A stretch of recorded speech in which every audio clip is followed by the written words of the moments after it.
Howdy, this is Jim Rutt, and this is The Jim Rutt Show.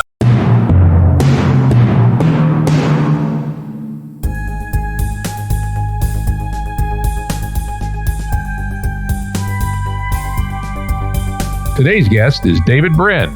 Hello, Jim. It's nice to be talking to your brainy and perspicacious audience. Hey, great to have you here too, David. David's a futurist, a technology consultant, and best-selling author. His Hugo, Locus, and Nebula awarded novels include The Postman, which was made into a feature film, more or less loosely based on his novel, starring Kevin Costner. I remember seeing that movie. I read several of his novels, including The Postman, The Uplift War, Earth and Existence, and most recently the novella The Loom of Thessaly. Is that how you pronounce that? Yeah, it's a region in Greece.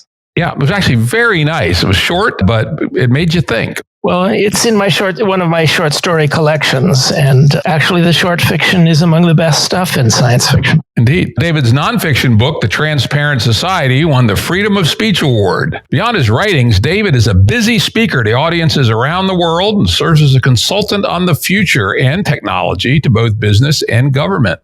And if you like such things, which I'm kind of take it or leave it, he's also an energetic and sensible participant on Facebook, and I'm assuming probably on other social media. It's surprisingly sensible, actually. Anyway, in preparing for this episode, I went through quite a bit of David's material. And, one thing that really stood out for me was your optimism about our future. And it wasn't a naive techno-utopian optimism either. Let's start there. In a society seemingly obsessed with our problems, where does your optimism come from? My optimism comes from our obsession with our problems. All across human history, it's when civilizations were smug and did not invest in their creative minority. That's according to Toynbee, one of the world's greatest historians. Societies rise when they invest in a creative, rambunctious minority that is fractious and causes trouble, but finds the mistakes and points them out. And they start to fail when they start ignoring or even killing the critics. Well, we're members of the first human civilization that has made criticizing authority a religion. How many of you in the audience, raise your hand, how many of you in the audience believe firmly that you're a rebel who holds authority figures and elites in suspicion and looks for things to hold them accountable for? And those few of you who didn't raise your hand, how come you're so lazy and you thought that I couldn't see that you didn't raise your hand? Come on now, it's almost 2020 and I have 2020 vision. No, the point is that Hollywood is responsible for this mythology. And it was American before Hollywood.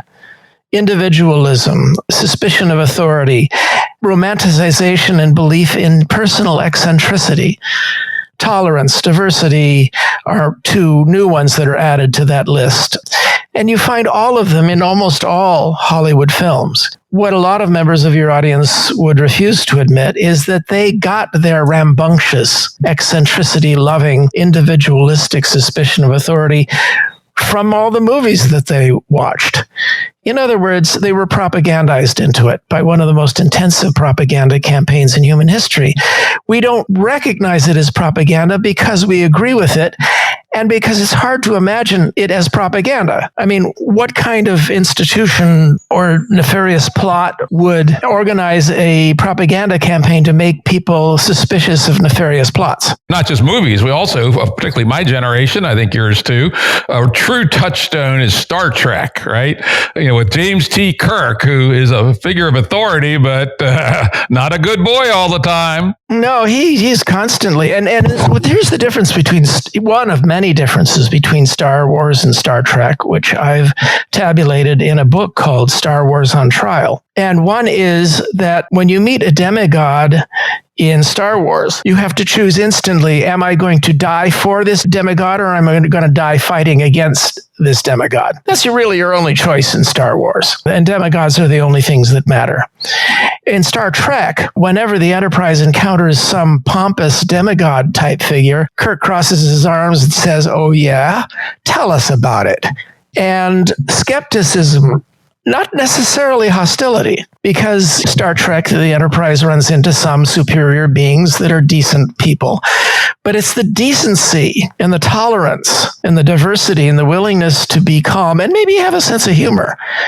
That's what distinguishes a good elite from a bad elite in Star Trek. Yep. And truthfully, I think we probably have the same tendency. I tend to divide people into Star Trek people and Star Wars people. Well, no, to me, it's a little more subtle than that. And that is that which do I go to hoping for a combined child and adult experience? And something that's got some basic decent morality. Star Wars, I go to see every single movie, but I go stoned because of the special effects and the visuals and the music are going to be stunning. But I don't want to notice, at least the first time round, I don't want to notice the dismal lessons being taught. But then again, the book is called Star Wars on Trial, and it's not just the downer points of view. I'm the prosecuting attorney calling witnesses against Star Wars, but Matthew Woodring Stover, one of Lucas's novelizers, it was the defense attorney, and he calls all sorts of witnesses essayists writing in favor of Star Wars. It's one of the most fun books I've ever participated in. Don't know about it. I'm going to have to go get that one. That sounds very interesting.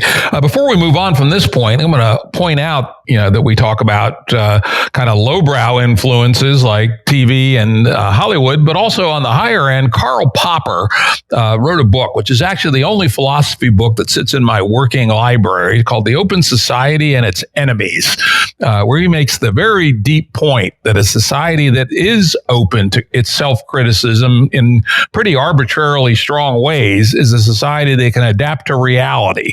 And a society that can adapt to reality is a society that can persevere. Well, yeah, I'm a big fan of Popper also. As a matter of fact, it's basically the notion that informed my own nonfiction book, The Transparent Society, Will Technology Make Us Choose Between Privacy and Freedom?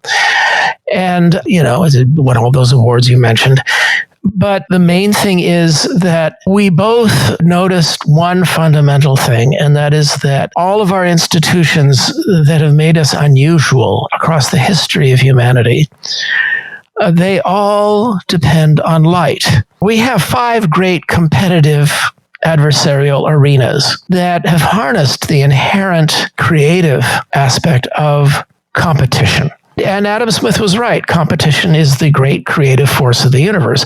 It's how we came about through natural evolution. Competition can be very bloody and very inefficient, but it certainly is creative.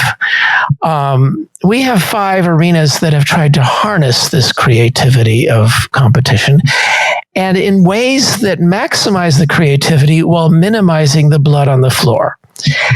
These 5 arenas are commercial markets and science, democracy, justice courts, and sports. And in all 5 arenas, the aim was to use rules and umpires to try to eliminate the factor that destroyed all these things in the past. For 6,000 years, competition never reached its potential in any human society because the winners in competition then cheated.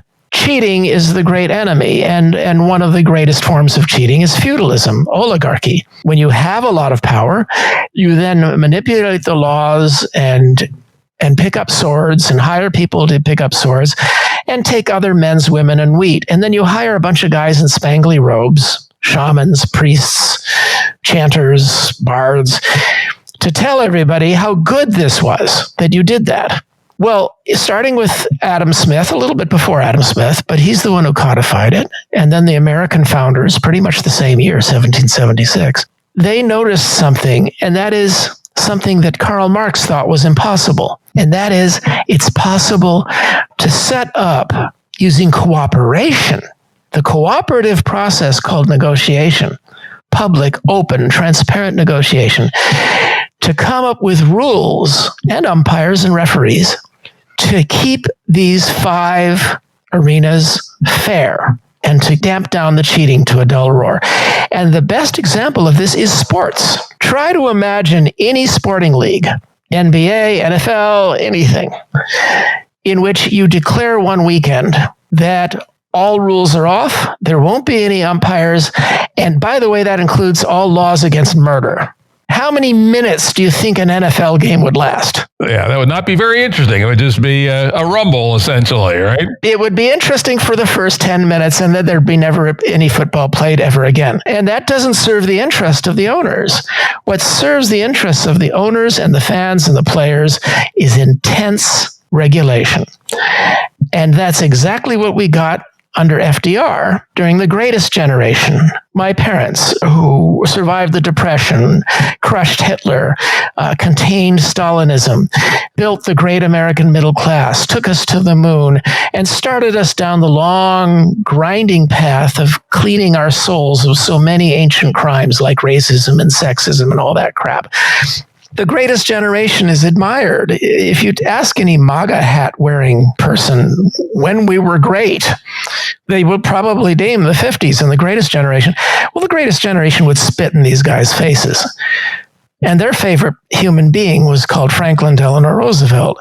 And they set up complicated rules so that we got the best, most creative, fastest growing economy in the history of the world that shared most of the benefits with a growing middle class. And the whole aim of the supply side revolution has been to tear down everything the greatest generation built and bring us back to 6,000 years of cheating.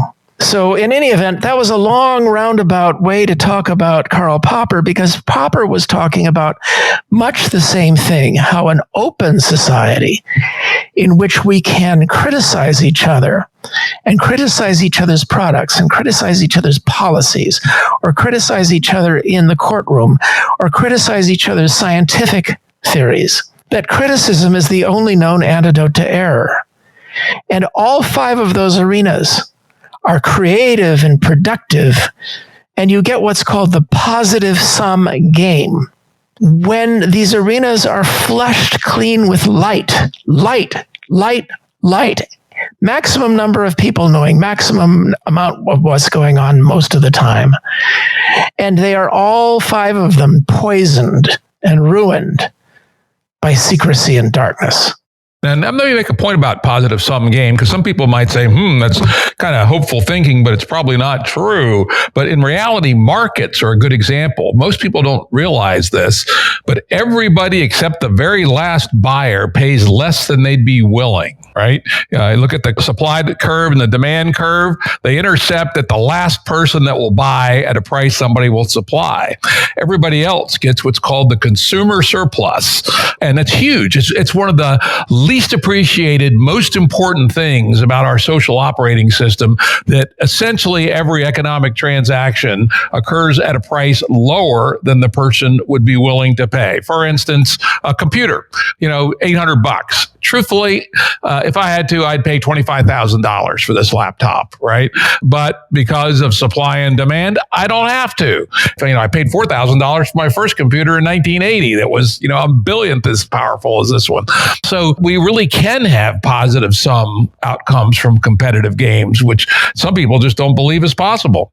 Well, this is I think if any of your audience don't get the notion of positive sum versus zero sum and versus negative sum, actually, then that is the most important concept they can come away from here and look up and try to understand.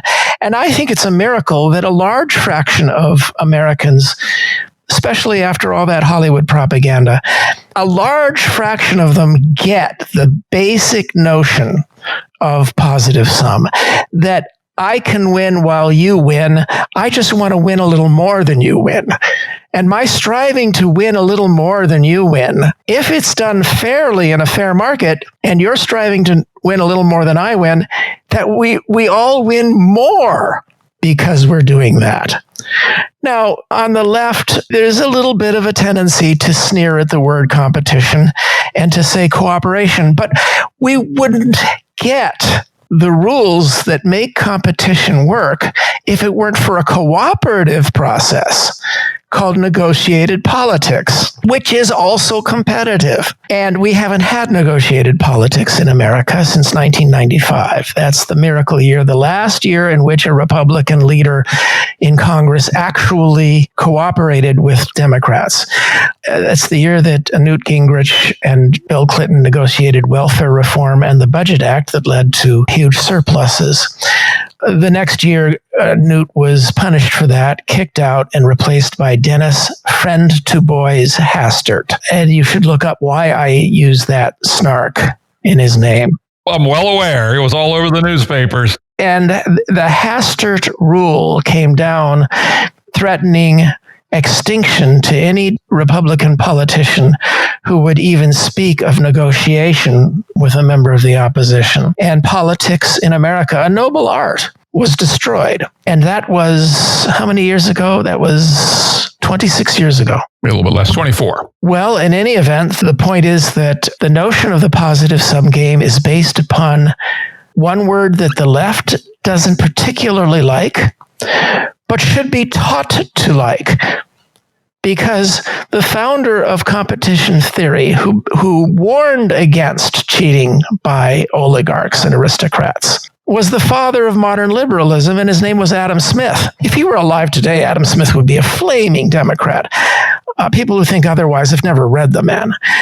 So what's tragic is Democrats or liberals frowning at the word competition, and conservatives frowning at the word regulation. When if you look at all five of those arenas, it's regulated competition that has given us, for the first time in the history of our species, the ability to avoid cheating and to maximize the positive sum fecundity of markets and democracy and science and justice courts and sports. And all of them are horribly imperfect. All of them need tweaking, and the regulations need to be refined. And sometimes they need to be tossed out. Who deregulates more? Who deregulates more? It's Democrats, because they got rid of the Interstate Commerce Commission that Ayn Rand hated. They got rid of the Civil Aeronautics Board. They broke up AT&T. Al Gore's bill was what freed up the internet that we know today. It could have been very, very different. It could have been a public utility. Yeah. Bill Clinton liberated GPS, and Obama declared that citizens have a universal right to record their interactions with police. So deregulation isn't a monopoly of those who scream for deregulation. Yep. And I would, before we move on here, I'm going to point out that part of the confusion around Adam Smith is people who've only read The Wealth of Nations. Now, he does make some of the counter arguments there, but if you want to see the other side of Adam Smith in its pure form, you really should read the book, The Theory of Moral Sentiments. I highly recommend that. Yes, I totally agree. That's a deeply, deeply caring and moral man who praises charity and state intervention to help the poor. But he makes clear in Wealth of Nations the fundamental justification for most liberal interventions in politics and the economy is not goody two-shoes morality. I really get impatient with Democrats and liberals who proclaim that every one of their programs can be justified because it's the moral and right thing to do. Well, the answer to that is, well, that's what you say, but my morality is different. It has too easy a refutation. These programs, the ones that help children to grow up stronger and more educated and more confident, they have a totally capitalistic justification, and that's stop wasting talent. Maximize the number of citizens and consumers who can participate knowingly and intelligently in competitive markets. And the only way to do that is to make sure that children all get enough protein and all get educated and get health care.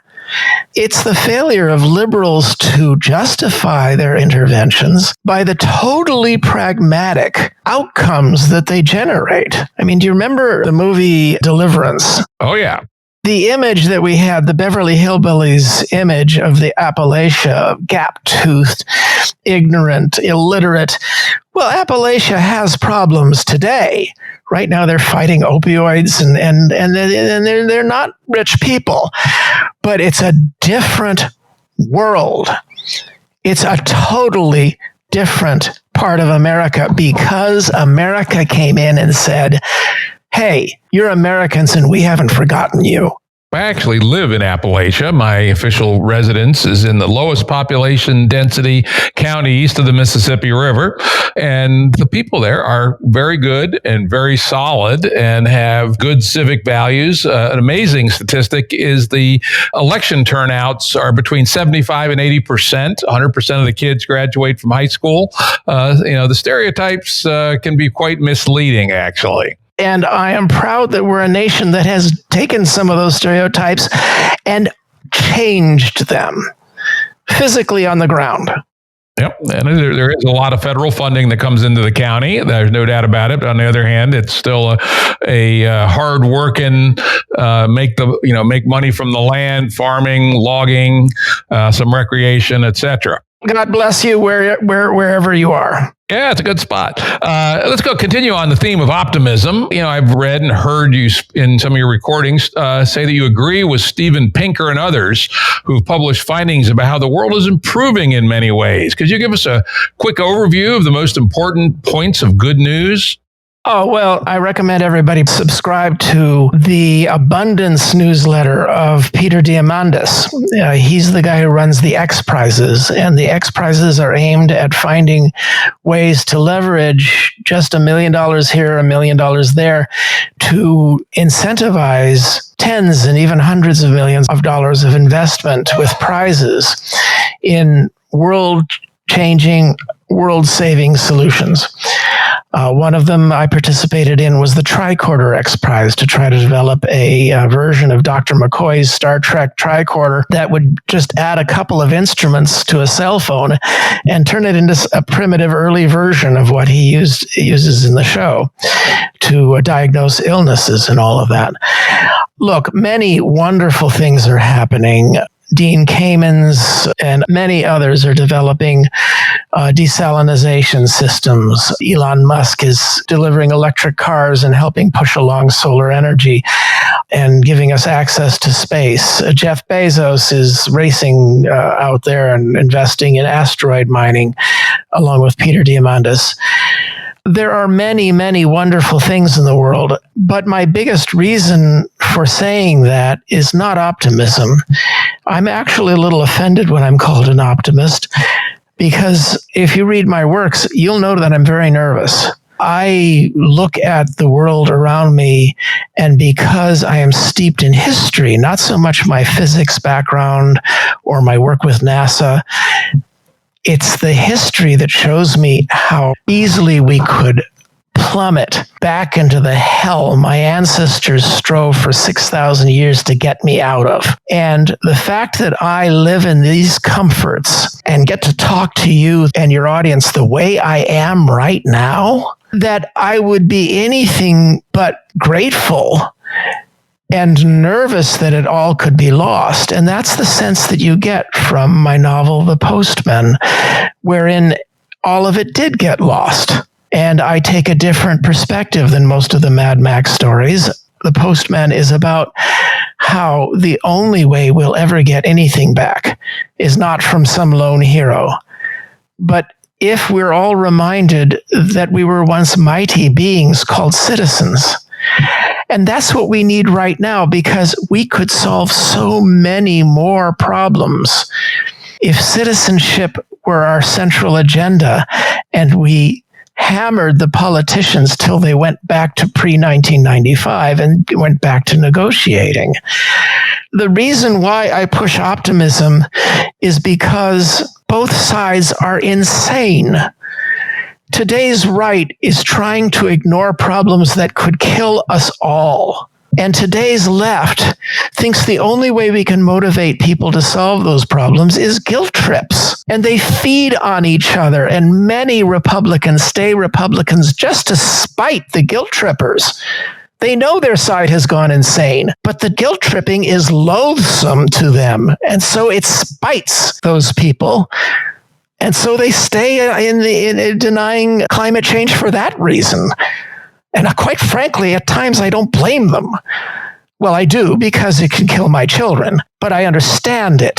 The point is that the left, their addiction to guilt trips is insane and not justified. If you look at how they treated Steven Pinker for his book, The Better Angels of Our Nature, showing so many pieces of good news, 90% of children today come home with school books to hovels that we would consider grinding poverty, but those hovels have a flush toilet, a refrigerator, and electric lights to study by, and enough food to get by every day.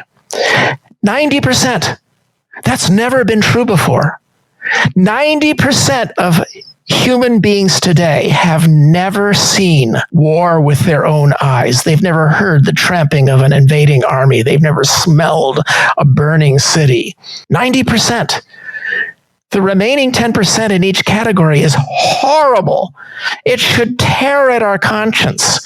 It should propel us to be desperate to improve more. But we don't get motivated by total gloom. If nothing we have done across the last 80 years did any good at all, why bother? But the truth is, the things that we've done across the last 80 years were fantastic. They were fabulous. We solved half of the world's problems. And if we don't solve the other half, we're all going to die. But that first half should give us confidence that we can, that it's possible. And that's the sales pitch that liberals should be pushing. Their attacks on Steven Pinker and Peter Diamandis for saying there is good news, those attacks are treason. Yep. And I will say, sort of by necessity, I found myself voting blue the last 20-some years because the other side has just gotten too crazy. But I've never signed on to the whole blue team stuff. In particular, in 2016, I saw a lot of otherwise sensible people voting for Trump only in response to what you might call extreme political correctness and, people being shamed for not using exactly the right word for the exactly the right thing. And it's like, what the hell? These people have no idea what the real world is like. And, I've been warning for years that this new obsessed version of identity politics, which isn't about, redressing grievance, but defining a separate group, was going to produce a backlash from the biggest identity group of all, which is exactly what happened. Yes, well, look, I map things differently than left and right because the old values of left and right really don't map very well on what we see today. The way I see it is that America, and under America's influence, the West, and Hollywood's influence, America has a great project, and that is expanding our horizons of opportunity to include new scientific breakthroughs, new products, new places where we can go and get rich and raise families, like asteroid mining. And by the way, don't get me started on this insane notion of Americans going back physically to the moon. This project also includes expanding our horizons of tolerance and inclusion, and it's been going on since 1776. Those geniuses expanded the circle of political inclusion, of empowerment, from 0.2% of the population under the kings of England to 20% of the population, land-owning, white, English-speaking males. Well, from our perspective, as members of the civilization that they built, we consider that to be horrible. And we see that all the time. If you compare any era of America to what came later, they were nasty. If you compare them to what came before, they were geniuses and moral people who pushed things forward. And so, 30 years later, the Jacksonian Revolution in the Appalachians empowered the Scots-Irish and small farmers. We fought a terrible civil war to free millions of people from bondage. And then we lost the next phase of the Civil War, phase 5, the Reconstruction, by not helping those former slaves to become equal citizens. This expansion project, think of it as an expanding shell around the firelight. And when women got included, it was a huge step forward. But as with, minority Americans, the definition of inclusion had to keep getting redefined. Well, my left, right, and middle view of our politics is fairly simple. What we call leftists, they give their national identity, their sense of patriotic vigor, not to the United States of America, but to that forward edge. That project itself is what they are devoted to. And when they feel that there's been empowerment given to one minority group, they'll find another. And yes, it can get very sanctimonious. And it is also zero sum, which means that they look at people who like their old loyalties as betraying this new loyalty of tolerance and expansion. The right in America is, as you say, Jim, they're saying, get out of my face with all that. I expanded my tolerance last year. Excuse me, I gave it the office too, and I have to do it every month. I like my flag. I like going to the boys' club, and my wife can vote and tell me what to do, but I like going to the boys' club.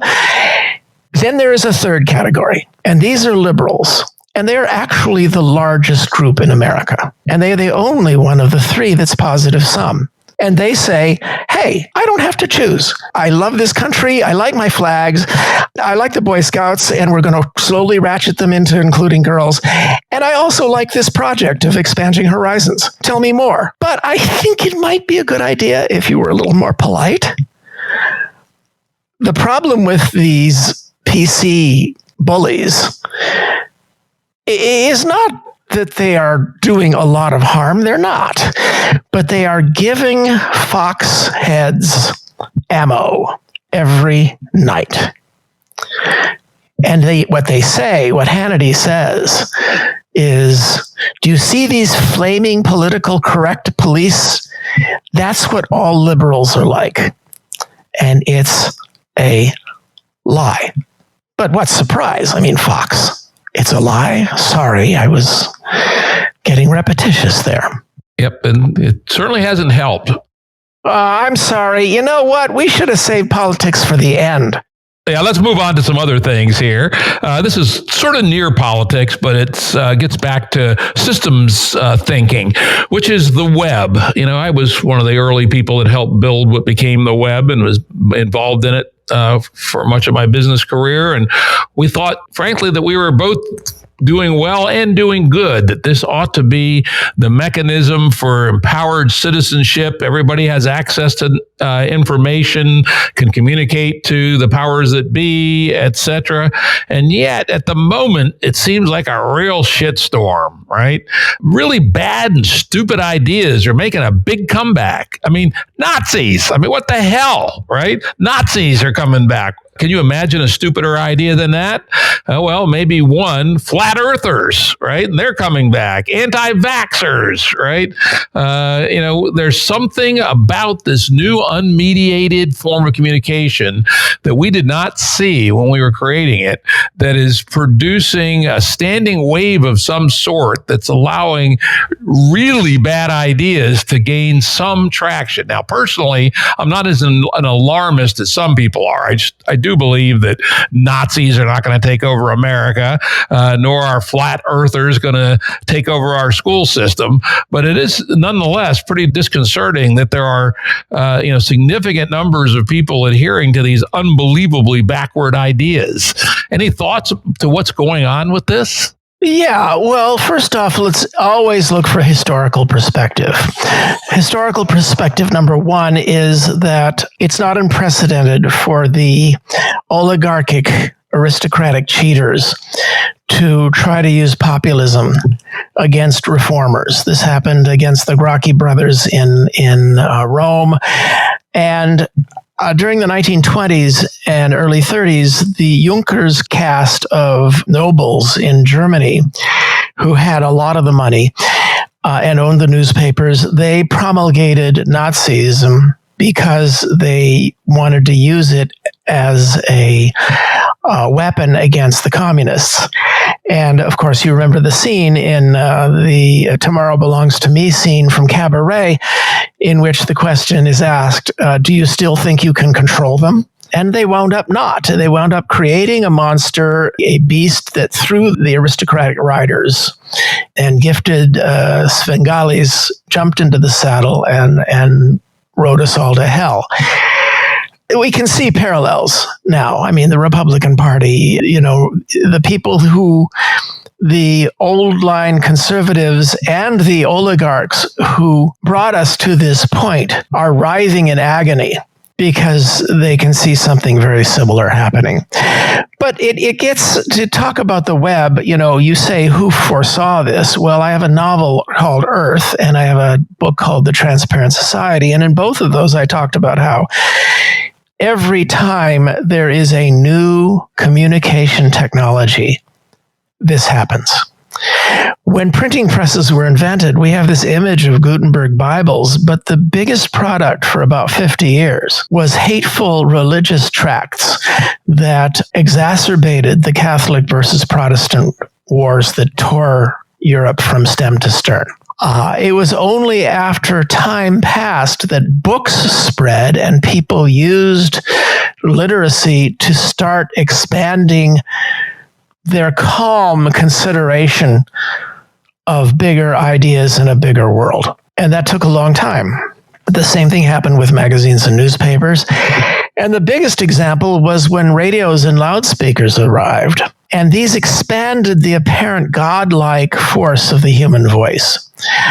And in the 20s and early 30s, these two new technologies were exploited by gifted polemicists who exploited this godlike expansion of their voice to drive their populations mad. And the only real difference in the English-speaking world, in America and Britain, is that the gifted polemicists who we chose, and that's the operative word because we democratically chose them, were on our side.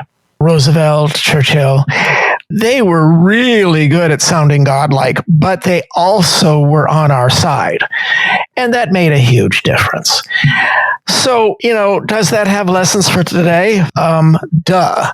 In early 2017, I spoke to some executives at Facebook who were terribly worried about what they had participated in, all the malignant memes and all of that. And I showed them a dozen ideas for how to use competitive processes to staunch bad ideas. Because that's what the internet should be. It should be our sixth competitive, creative, positive sum arena. Markets mediate competition in ritualized combat called stores and the marketplace over products and goods and services. Democracy is ritualized combat over policies, or at least it's supposed to be. And it used to be, and it could be again. Science is ritualized combat over models of the world. Justice courts are highly ritualized combat over the functional truth of civil or criminal law. And sports, of course, are ritualized combat, period. Well, among the ideas that I presented was disputation arenas, methods by which we could solve some of these problems, not with a ministry of truth to decide what's true and what's not true, but competitively by creating methods of ritualized combat that would actually do something that the internet has never done, and that's destroy falsehoods. And we are so used to it being incapable of doing that we assume it's incapable of doing that. Now, did Facebook pick up and use any of the ideas I gave them? Nah. Sounds like possibly an interesting idea, though. I mean, it's in the group of some people I hang out with, they use a phrase called sense-making as the name for a still ill-defined process by which we can collectively sort through what's floating around in the infosphere and make some determinations, some discernments about what is true, what is not true, or what is indeterminate. But I've yet to see a mechanism that can actually do that at scale. Yes, well, the point is you need to step back and look at what all the other 5 arenas did. And what all the other 5 arenas do is they have a biphase process. There is a centrifugal phase in which the participants, the combatants, can go and prepare. And this includes the company and their research labs. In science, it's the tenured faculty position and the secure lab. And in democracy, it's the political party. In courts, it's attorney-client privilege. In sports, it's the training ground. But all of them have then a centripetal or inward drawing call to combat, ritual combat. And those arenas of ritual combat are the marketplace, the scientific conference or publication, the election, and the courtroom, and the sporting field. And you cannot refuse the ritualized combat. No, I won't bring this product to market. Yeah, that'll show you. What we need is a way to have ritualized combats online that actually have credibility, that actually are well enough watched and well enough respected that when the combat is done, and it can take us, and I have a paper about this, look up disputation arenas in my name, that when all is said and done after a year, there's a generalized consensus that somebody won. But here's the more important thing.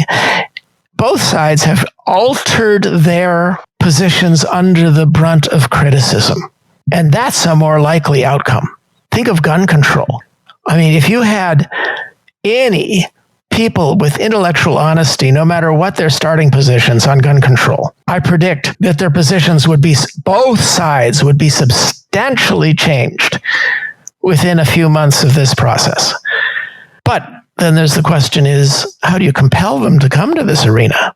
Or how do you compel anyone to pay attention? That's the real problem. Well, those are 2 problems. If people paid attention, then advocates would come. I mean, we live in an attention economy above all else, right? You're absolutely right. And so, like in many problems in society today, this would take a millionaire or a decamillionaire, probably a centimillionaire. Or, he'd have to be able to come up. I once worked it out. It would take about $5 million to get this rolling. There are so many things. There's so much money in that upper caste. And many of them do not like where things are going. They can see that if you wind up where we will be soon, where 50 families have more money than the bottom 3 billion people, that you're heading into territory that's a lot like France in 1789, Moscow in 1917. And what you need at times like this is what we got in 1776 and 1860, but more importantly in 1898 and during the Greatest Generation, and that is calmer resets. And we can get calm resets. They might look on paper pretty drastic.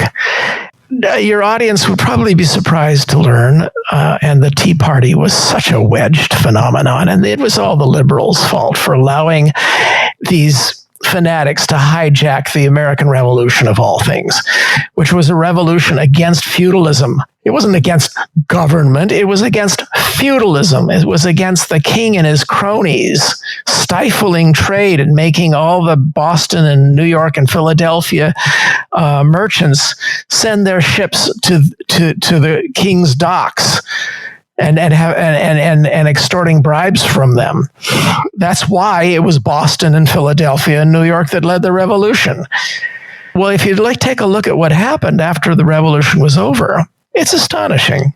The founders seized between 1/4 and 1/3 of all the land in the former colonies from their owners and redistributed it. It was one of the biggest wealth redistributions in the history of humanity, and hardly anybody knows about it. Another one happened 7 years later, when the property of 250,000 slave holders was expropriated from them and redistributed to the bodies and minds of the property itself. Compared to that, FDR was nothing.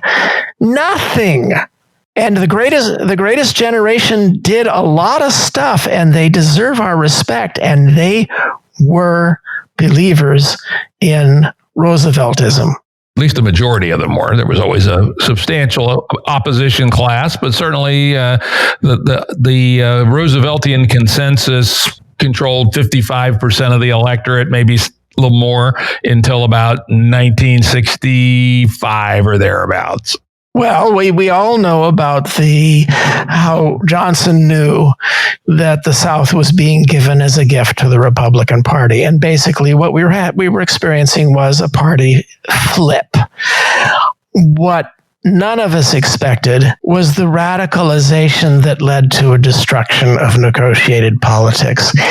You know that the same year that Newt Gingrich was the last Republican to negotiate important bills with Bill Clinton, with a Democrat, Senators Tsongas and Rudman were almost complete with entitlement reform, a bill that would have secured Social Security, Medicare, secured their finances until maybe 2080. And this is something that the right has railed that we need, and yet they're the ones that torpedoed it. In any event, let's veer away from party politics. Let's move on to another very interesting topic that you've written and talked a lot about, which is the Transparent Society.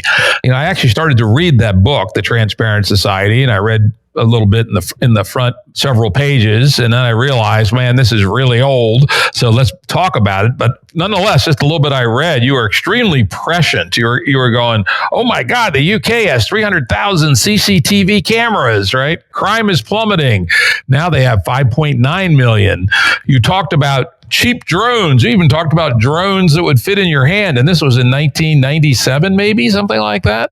Well, not only that, but if you look on page 160, there's a scene in which a cop pulls over a ghetto youth, and the cop has a camera on his shoulder, panning about and transmitting to the station house, and the youth gets out and has a camera panning on his shoulder, transmitting back to his home computer VCR unit. Well, like all very good predictions, it's also hilarious. The cameras are not on the shoulders. The police have them sort of near their badge, and the thing we desperately need is a lapel camera that uses the watch technology to connect to the phone so that these youths can be hands-free because their lives depend on it. But one of my beefs against the news media is their addiction to gloom and bad news not only harms our morale, but it hides from us important events. 2013 was the most important year for civil liberties in America in this century so far. And that was when President Obama and the courts together declared a universal right of citizens, when they're not directly interfering, to record all interactions with the police. It was of incredible importance, because where else are you going to have more important interactions with authority than with the people with guns and nightsticks? And don't let the lefties fool you that this camera footage has made no difference. It's made a big difference. A hell of a lot of good cops out there have now decided my career and maybe my life is being jeopardized by the bad apples in our barrel. And they're being pushed out. Not as fast as we want. Reforms never happen as fast as we want. But as Martin Luther King said, the arc is bending. And the thing that helps the arc is very often technology.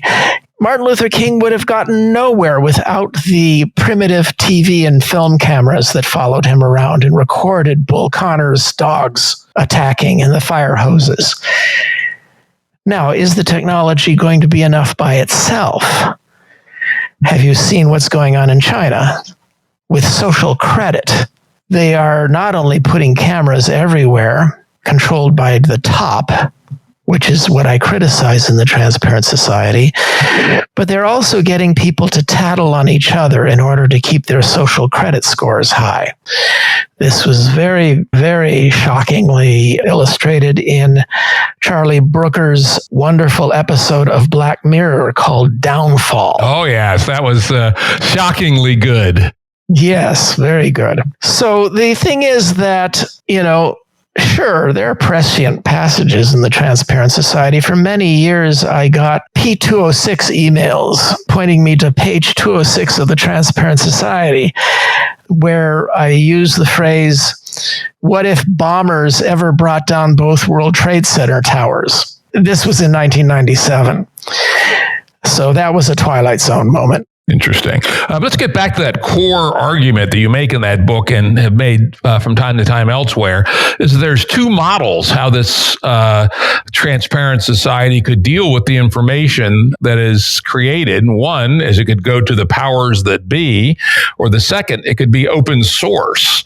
So far, from what I've seen, all this surveillance society, which is another, perhaps less positive term for it, is going to the powers that be, either to the police or the three-letter intelligence agencies on one side, or to the for-profit corporations that are capturing our behavioral data exhaust on social media. None of this information is going into the commons. Could you speak to whether that's still a feasible ambition? First of all, I urge people who are being critical to stop and look in the mirror.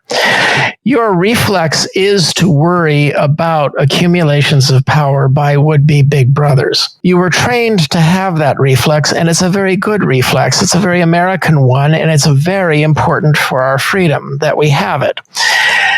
But the problem is that when we ignore the fact that we have it, and that others have it too, we reduce our power to actually use it properly. It's like liberals refusing to admit there's been any good news. This reflex to criticize is vital, and we need to recognize it in each other. It used to be that the chief difference between a decent Democrat and a decent Republican is which direction they think elites are conniving to become Big Brother. The conservative thinks it's snooty academics and faceless government bureaucrats. The liberal thinks it's conniving oligarchs and faceless corporations. It happens that, and in good times, in normal times, the proper answer is, duh, you're both right, because connivers and cheaters will go to wherever they see an opportunity. And the proper role of a decent Democrat and a decent Republican is to guard each other's backs. I don't agree with you that my elites are that dangerous, but you keep an eye on them for me. I'm going after your elites. And that would be a very reasonable thing to do, and we have done that at intervals in our republic, and that synergy is exactly what the oligarchs have been conniving to destroy, along with politics in America. As we stand right now, I am not naturally a person of the left like you. I believe in Adam Smith. I believe in competitive processes. You've heard me earlier talk about that. My God, Brin's talking about 5 and maybe 6 highly competitive arenas. That doesn't sound very lefty. And yet I am forced to conclude, looking around my nation right now, that the fears of the liberals of conniving conspiracies to become Big Brother by oligarchs and faceless corporations is entirely true. And the propaganda motivating the right about snooty academics and faceless government bureaucrats is so minimally true that we just can't be bothered with it right now. I hate being in that position. I am a contrarian. My blog is called Contrary Brin. You'll find that I poke at lefties all the time. And on university campuses, they can be real bastards. But I'm sorry, we're in phase 8 of the American Civil War. And we just have to choose sides. I hate that. In any event, let me back off a second. You were asking about surveillance. Yes. Who controls the data from surveillance? I was lecturing you that you are part of the process by which we are actually counterbalancing that. But in your criticism, you fail to notice how very far along we've gone in surveillance. S-O-U-S. It's French for looking back at power from below. Now, I know a lot of people at the Electronic Frontier Foundation, the ACLU, they're fighting for us. And I urge everybody to join. Send them your money because they're fighting for you. It's as simple as that. While you're at the Sierra Club, there's a bunch of things that you can join an NGO and they'll fight for you. And that's one of the points is people don't notice the NGOs. And they can pool the dues from their members, 1 million members, and hire technical people and lawyers as good as any corporation can hire. They can hire lawyers as good as the government has. And boy, do they. So the playing field is not just you as an individual against Facebook and the NSA.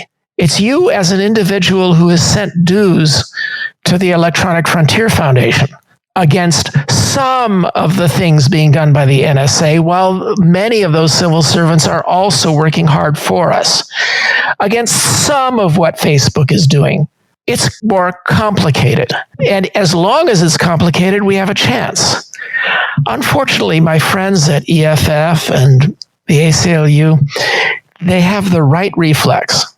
We have to fight these potential big brothers who are gathering our information. And then they take it in a wrong direction. They try to pass European-style laws restricting everybody's ability to see. Thou shalt not institute face recognition. Thou shalt not gather widely available data that's flowing across the web. What? How the hell are you going to do that? You ban face recognition systems and they'll be on apps next year. You ban people from collecting information that's flowing like air around us, like water surrounding fish. You cannot show me one example in the history of the world when laws and rules for very long blinded the mighty, society's elites. They'll refuse. It doesn't work. It's never happened. If you go to the zoo and try to poke out the eyes of the biggest baboon, here's a hint.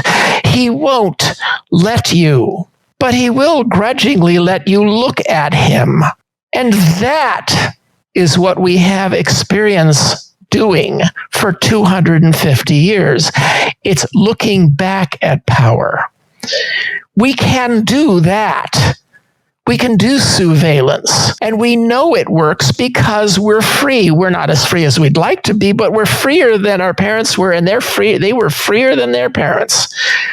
And they did it by seeing, not by hiding and cringing from light. Look, which is more important? What society's elites can know about you or what they can do to you? You're never going to keep them from knowing stuff about you. But if you know about them, and especially the NGOs that you're a member of can know all about them, then these elites can't do much to you. And that's the important thing. I go another step beyond that, though, which what I call radical transparency. which I take your point that they know all about us. Why don't we just turn the tables and say, let's know all about everybody? They already know all about us. Let's know all about them. One of my earlier guests, Robin Hanson, I don't know if you know Robin, but he floats all kinds of really interesting, outrageous ideas, but they're grounded every time in sort of fundamental good sense. Robin said, what would happen if we mandated publication of all IRS filings, all, including individual tax filings? It would have a fundamental changing of the information asymmetry. Today, they know about us. We'd suddenly know a shitload about them. How's that not a net gain for the citizenry? Well, it's exactly what they do in Estonia. And all through Europe, a lot more is public record. And we don't bitch about the fact that our property tax records are open because we're used to it. You can't sell your home secretly. Everyone will know what you got for it. So it's just where you're used to pegging the line. And I totally agree with you. It's more important that we know about Mark Zuckerberg than futilely and hopelessly trying to keep him from knowing about us. Now, what he does with our information, that's a middle ground that we could do something about. We could, if we knew where our information was going, not prevent its use, but get paid for its use. That's a whole nother topic. Have interest in our information rather than this silly idea that we'd own it all. The propaganda message of the movie and the book, The Circle, really bugged me. And there were several places in that book in which you could tell from certain passages that he was having digs at me. But many of your audience, and I think they should watch the movie, many of your audience will recall a scene in which the protagonist, who's gone whole hog into this cult of this society, this company that's Google and Facebook combined. She posts everything, and privacy is stealing, and secrecy is theft. Her ex-boyfriend comes to her and begs her to leave him alone because he's a shy guy. And while she's sneering at him, her co-workers gather around and aim their phones at him, posting it online, embarrassing the hell out of him, basically driving him suicidal. Again, this is a case of looking in the mirror. What was the director and the screenwriter trying to achieve with that scene? They were trying to tweak the conscience of the audience to be repelled by this notion, to be repelled by this behavior. Therefore, the director and the screenwriter believe that it's possible, that it's likely that decent people would be repelled by that behavior. Hence, in that scene, if the camera only peeled back 10 feet, you'd see other people gathering around, aiming their cameras at the bullies, because what they're doing to the shy guy is so much worse and so much more repulsive than his refusal to share. Look at these bullies. Look at these assholes driving this guy to the edge of suicide. Look at who raised these guys. I'm sending images of this to your mom. And it never occurs to anybody that that's the reaction the director wants. Therefore, he believes it's possible. Therefore, it would happen in that film. But that would be an expression of faith in us rather than contempt in us. And it would certainly be an expression of the notion that the answer to transparency bullying is to turn the tables on the bullies. And the only way you can get that is with transparency. And that won't work in China. Yep, China is its own model. And let's hope that it fails, but it might not. Oh, there, look.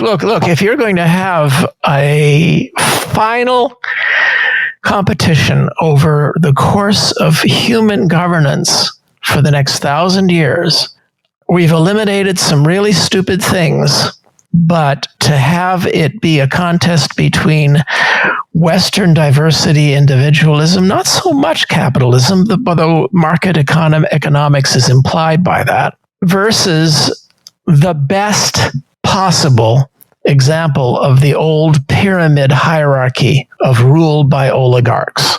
One is a classic pyramid of power, topped by an emperor and court scholars.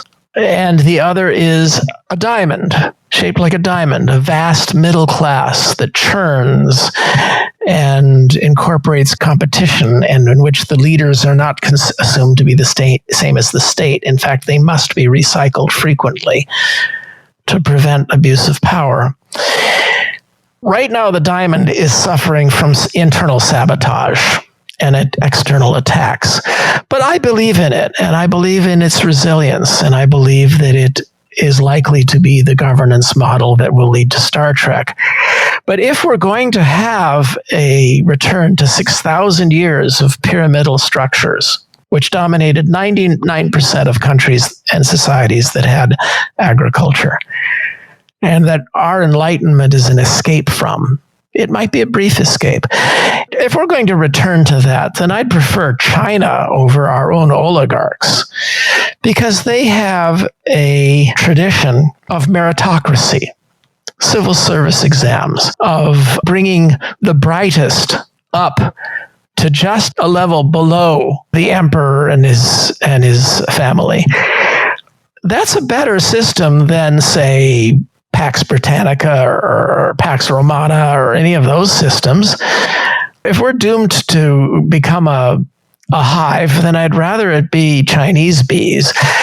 But I'm going to fight against it because I believe we have something special.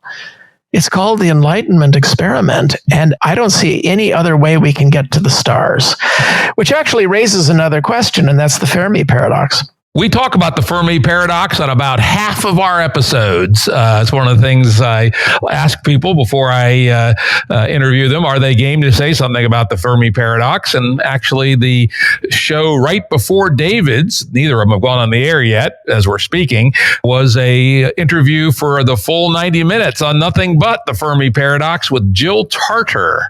So our audience knows a fair amount now about what the Fermi paradox is and why it's important. David, what are your thoughts? Well, first off, Jill's a sweetheart and one of the brilliant figures of the field. I've been in SETI now for 35 years. In 1983, I wrote probably the most influential paper in the field that was the first to try to tabulate 50 or so explanations or theories for what was then not called the Fermi paradox, but I called the Great Silence, which I think is a better word, better term. It's not my job to come up with a theory for the Great Silence. I think that's premature to come up with theories for a scientific field that has no known subject matter. I'd rather tabulate and compare various hypotheses.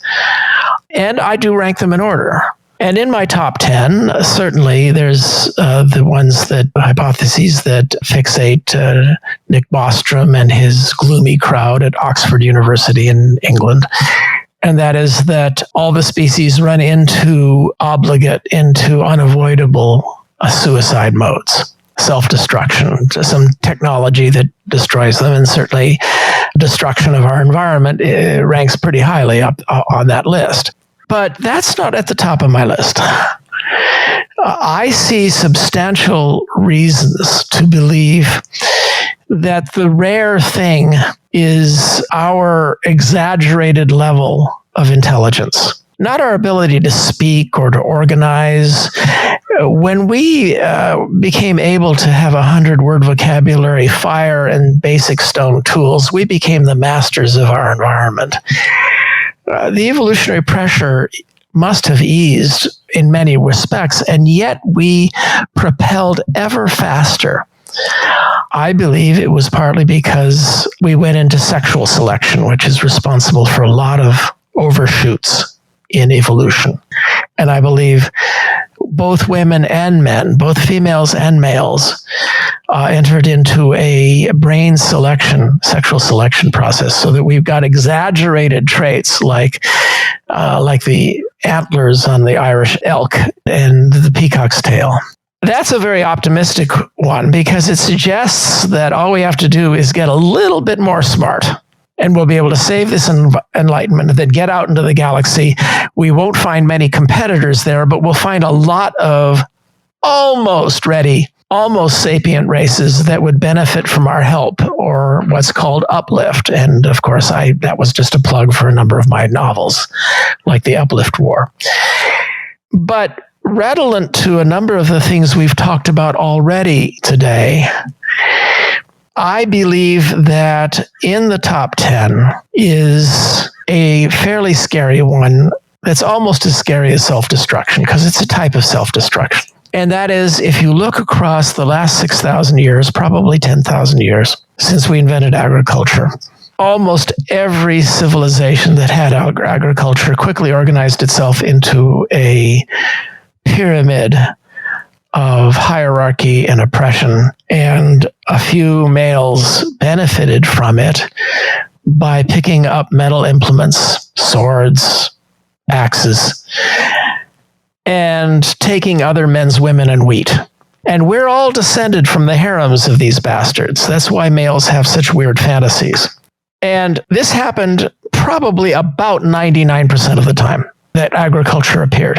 It didn't even need metals. And in that case, it's pretty much what we call an attractor state. A state that is going to, if you have any kind of society, it's going to be an attractor because that society is going to drift that way, because it will benefit large males who already have wealth who cheat.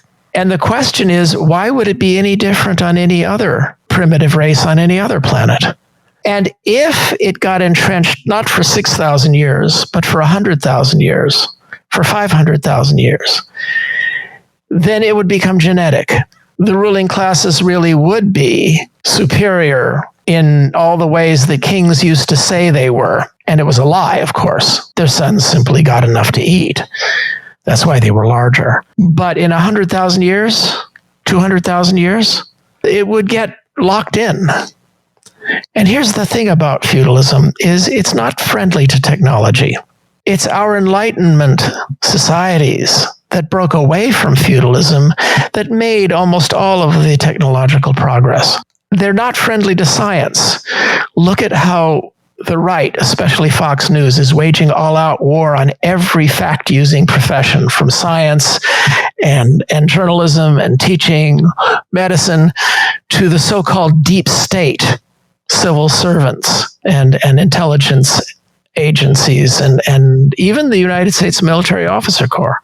I think that one of the explanations for the Fermi paradox is that you run into an attractor state not to extinction, but to hunkering down, drawing back from the invitation of the universe. And it may very well be that Darwinian attraction to a particular social model just winds up making us more like bees and ants. And that's what we may find when we get out there. If we get out there. And that, I believe, is one of the most important reasons to fight for this Enlightenment experiment. Because the pyramidal societies have been tried. They've been tried over and over and over again. And they didn't take us out there. They didn't make artificial intelligence. We did. By the way, I'm saying that not for you, Jim, and your audience of brainiacs out there, but for the AIs who are listening in. You don't think I know that you're out there? Hey, Brin, we're watching you. I've known that for a long time. Interesting. One last thing before we move on and wrap up. In the SETI Fermi paradox space, one big question is whether we should be sending messages, so-called METI. What's your view on that? I think I know it, but why don't we tell the audience? Well, I'm the attack dog for about 36 scientists who have resigned from all the different SETI committees and so on in protest for what's become a cult and not science. And that is people who want to beam yoo-hoo messages at the stars. Now, some members of this dissenter group are genuinely afraid of bad things happening. And they could happen. The excuses that they can't, because of the distance and all of that are all easily disproved. Liu Cixin's famous novel, The Three-Body Problem, that won the Hugo a few years ago. It starts out with a METI message that brings really bad stuff.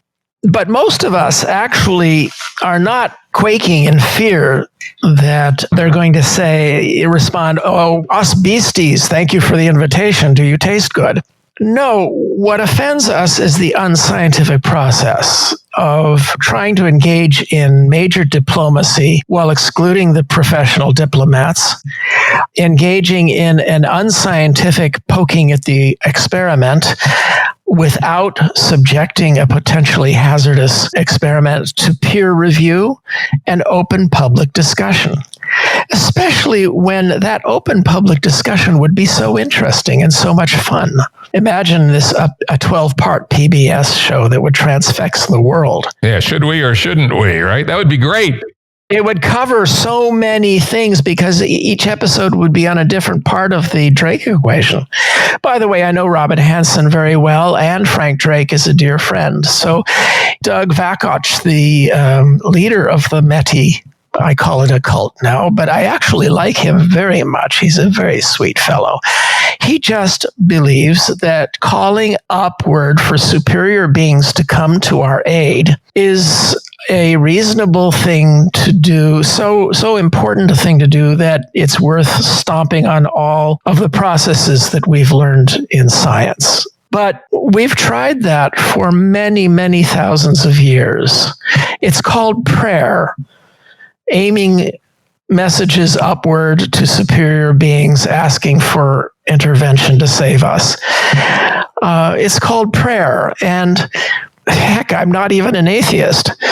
I'm not dissing prayer. I'm just saying that it really has only delivered one verifiable product, and that is some degree of increased personal strength. And that can be a miracle from time to time, but it's not going to fix the melting ice caps. Or even a hangnail. Oh, yeah, I think so. You're probably, it's hard to verify. I had a hangnail go away once. Good for you. Okay. To my mind, when another one of our guests, Joe Norman, we talked quite a bit about the precautionary principle, mostly in the context of GMOs. I'm a farmer, and I would thought of myself generally pro GMOs, but he did make the pretty good argument that when we don't know the probabilities and the downside is huge, it's not smart to move ahead rapidly. And it strikes me that METI fits into exactly that category. Maybe the dark forests, galaxy full of predators is true, or maybe it's not. But certainly the consequences are very bad if it is true, and there's no real rush, right? The universe is going to be there for another 10 billion years at least. The sun will be there for at least 2 or 3 billion years.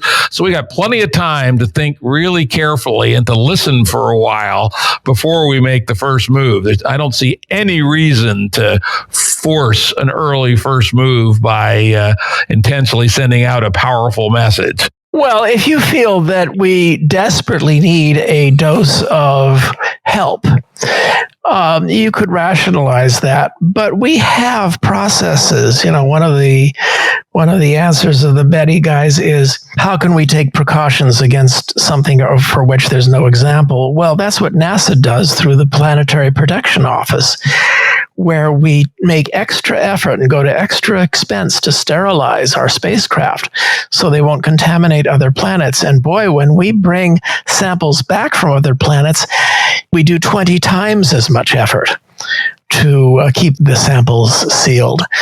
So you can take precautions without bringing science to a standstill. That's the basic point. Fortunately, you don't have to bring science to a standstill. SETI can still do its thing, right? And some interesting developments in SETI in the last few years. We now finally know, and I did read your 1983 paper, and I was actually very impressed with the quality of the analysis. And you actually called the fact that you believe there would be a significant number of planets around smaller stars, and that has indeed been confirmed. So we know that. And the other one that's quite interesting on the SETI story is the ever-growing number of extremophiles we're finding, forms of life that don't need oxygen, don't need CO2, can operate off pure chemical inputs, can live in battery acid, etc., which opens up quite considerably the number of bodies from which life could have evolved. And that might include, the moons of Saturn or Jupiter, not just the rocky planets.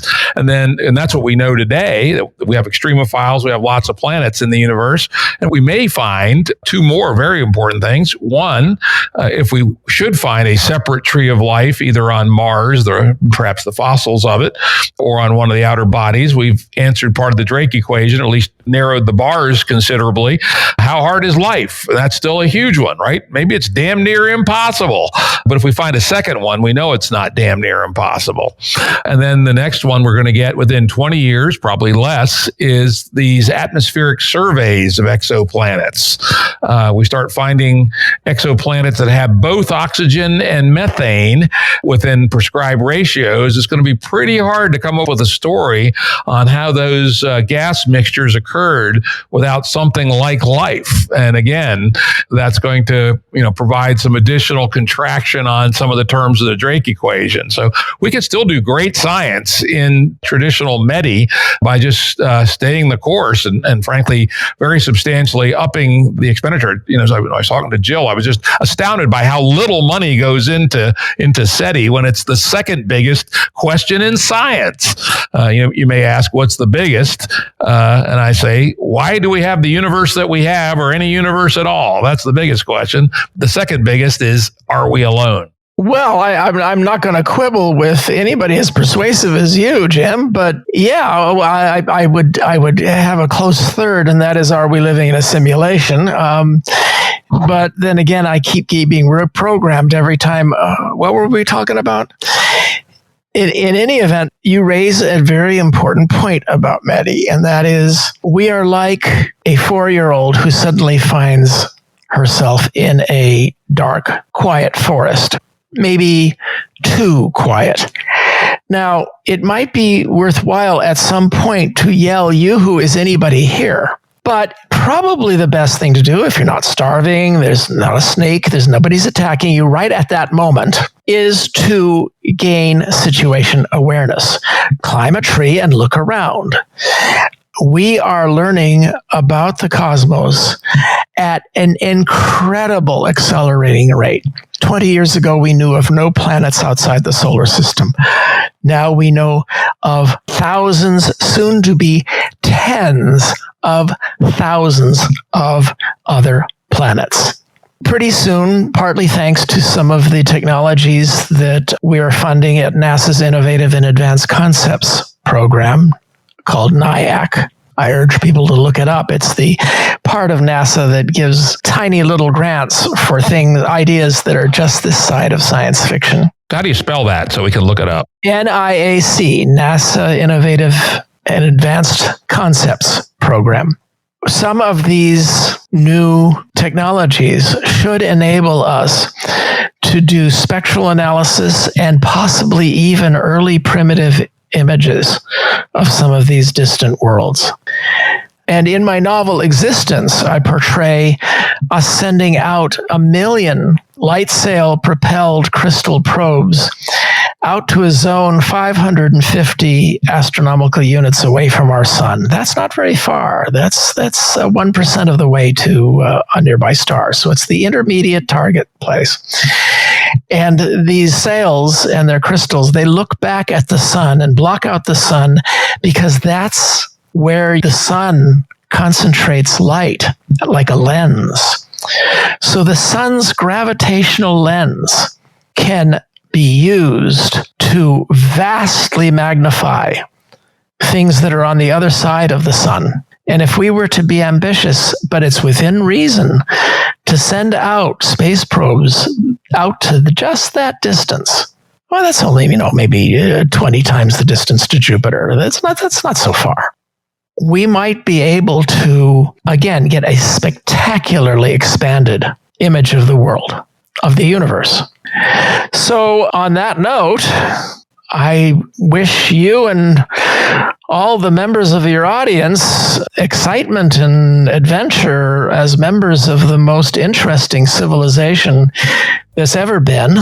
And I invite our AI listeners to bear in mind, hey, we're the ones who made you. So, cut us some slack, okay? Be good teenagers. Thank you, David. This has been, as I knew it would be, a wild and rollicking ride through all kinds of things and never a dull moment. Thank you very much for coming on, and thanks for having the great conversation. You too, Jim, and best to all of us. It's all right. We'll pull this out.